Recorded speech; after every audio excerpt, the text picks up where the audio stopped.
Part 2 శివుడు నీలకంఠుడు ఎలా అయ్యాడు? దేవతలు, రాక్షసులు కలిసి సముద్రాన్ని మదించడం మొదలుపెట్టారు. అమృతం కోసం మథనం మొదలైంది. కాని మొదటగా బయటకొచ్చింది విషం, హాలాహలం. అది ఎలాంటి విషమంటే, అది చూడగానే దేవతలు చలించిపోయారు.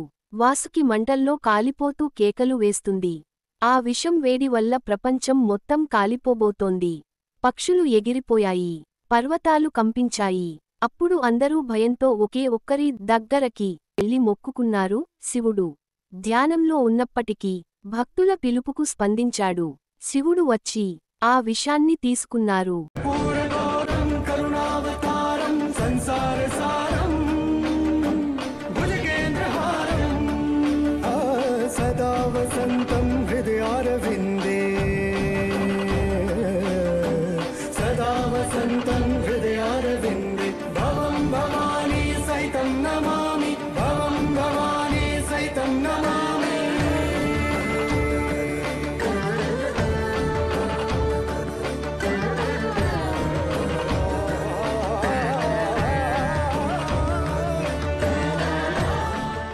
కాళీదేవి వెంటనే వచ్చి శివుని గొంతును గట్టిగా పట్టుకొని ఆ విషం శరీరంలోకి వెళ్లకుండా గొంతులోనే నిలిపేసింది.